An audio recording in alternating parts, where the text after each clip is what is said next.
Cette compétition, c'est une date de plus, bien évidemment, pour le calendrier des joueurs, mais c'est surtout une source de revenus pour les clubs.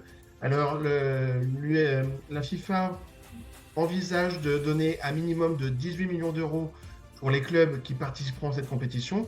Et s'ils vont jusqu'au bout, en partant du principe que ça serait un club européen, par exemple, ça peut aller chercher jusqu'à 100 millions d'euros.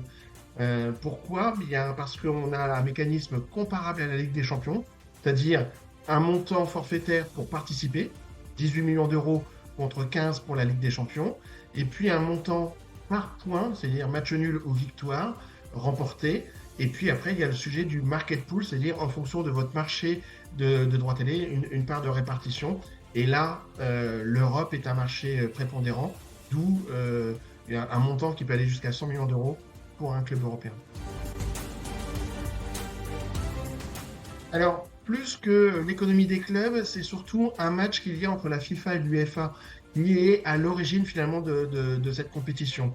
Et il faut juste se rendre compte que la FIFA est l'organisation mondiale et l'UEFA la continentale Europe, bien évidemment, mais que l'UEFA a un chiffre d'affaires supérieur à la FIFA 3 années sur 4.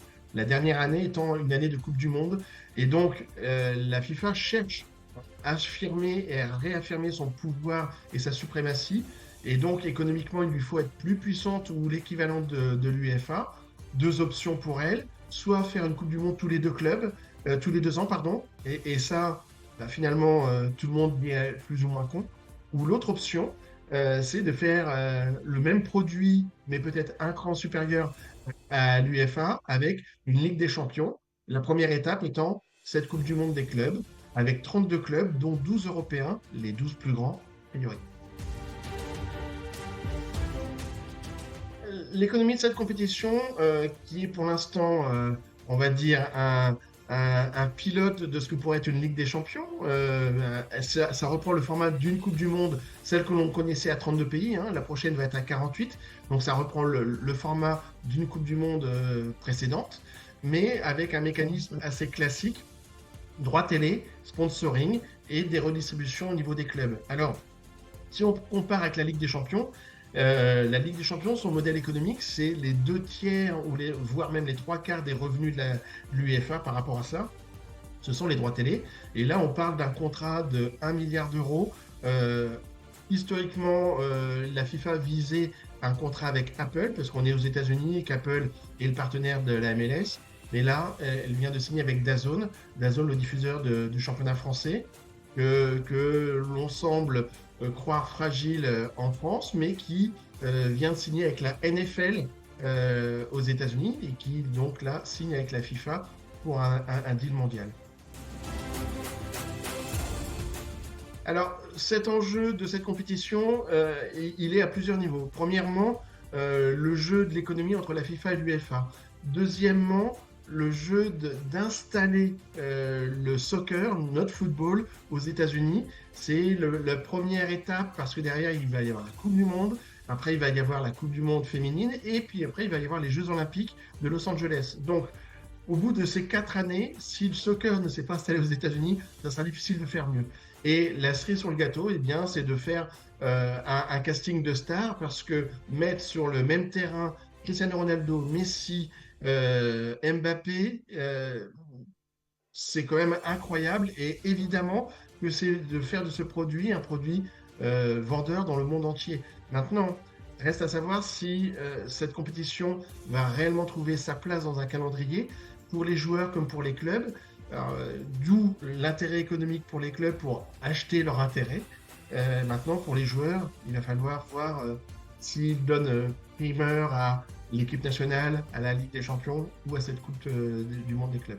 Alors maintenant que l'on connaît l'ensemble des 32 participants et qu'on est à moins de 7 mois de la compétition, euh, oui, ça devrait s'accélérer. Et encore une fois, le casting est tellement incroyable, tant au niveau des joueurs qu'au niveau des clubs, que ça devrait susciter un intérêt bien supérieur à la Coupe du Monde des clubs que l'on connaît jusqu'ici, qui réunit en une semaine 8 clubs. Et finalement, ça ressemble plus à des matchs exhibition qu'à une réelle compétition. Là, cette Coupe du Monde des clubs, qui pose le problème du calendrier et de la fatigue des joueurs, mais le format en soi, que l'on a connu avec la Coupe du Monde à 32 nations, c'est un format qui est passionnant et qui est intéressant. Donc, il va falloir voir si vraiment ce produit, ce format, trouve sa place sur le marché. Mais le casting qu'il a dès le départ, il est vraiment incroyable. Alors maintenant que l'on connaît l'ensemble des 32 participants et que on est à moins de 7 mois de la compétition, euh, oui, ça devrait s'accélérer. Et encore une fois, le casting est tellement incroyable, tant au niveau des joueurs qu'au niveau des clubs, que ça devrait susciter un intérêt bien supérieur à la Coupe du Monde des clubs que l'on connaît jusqu'ici, qui réunit en une semaine 8 clubs. Et finalement, ça ressemble plus à des matchs exhibition qu'à une réelle compétition. Là, cette Coupe du Monde des clubs, qui pose le problème du calendrier et de la fatigue des joueurs, mais le format en soi, que l'on a connu avec la Coupe du Monde à 32 nations, c'est un format qui est passionnant et qui est intéressant. Donc, il va falloir voir si vraiment ce produit, ce format, trouve sa place sur le marché. Mais le casting qu'il a dès le départ, il est vraiment incroyable. Alors, le sujet, quand on parle de trop de matchs et des joueurs qui commencent à brandir la menace de la grève, il faut relativiser. C'est-à-dire qu'il y a trop de matchs pour les top joueurs. Si on regarde des joueurs d'un club de Ligue 1 qui ne fait pas de Coupe d'Europe du tout, on ne peut pas dire qu'il y a trop de matchs. Donc, probablement que cette Coupe du Monde, qui va être très importante économiquement pour les clubs, va amener les clubs à gérer le temps de jeu de leurs top joueurs.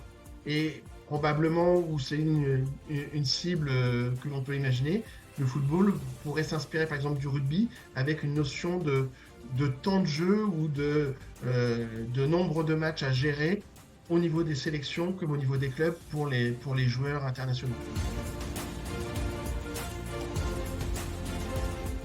Forcément qu'une Coupe du Monde des clubs, comme une Coupe du Monde au niveau des nations, permet de financer les meilleures nations ou les meilleurs clubs, et donc ceux qui ont déjà beaucoup de moyens. Euh, donc, le sujet là aujourd'hui pour la FIFA est probablement de tester le marché d'une compétition de clubs. Au moment où l'UEFA est attaqué avec un projet de Super League privée, peut-être de tester sa capacité à faire une Super League mondiale organisée par le mouvement sportif lui-même, c'est-à-dire la FIFA. Et à ce moment-là, on verra comment les choses pourront se mettre en place avec une économie qui permettra, au lieu de rémunérer uniquement les clubs participants, d'avoir aussi une enveloppe de redistribution. Ce que fait la FIFA avec la Coupe du Monde de football. Elle finance aussi d'autres fédérations qui ne vont pas à la Coupe du Monde. À ce stade-là, ce n'est pas encore possible pour les clubs qui ne vont pas à cette compétition, mais ça peut être une étape suivante.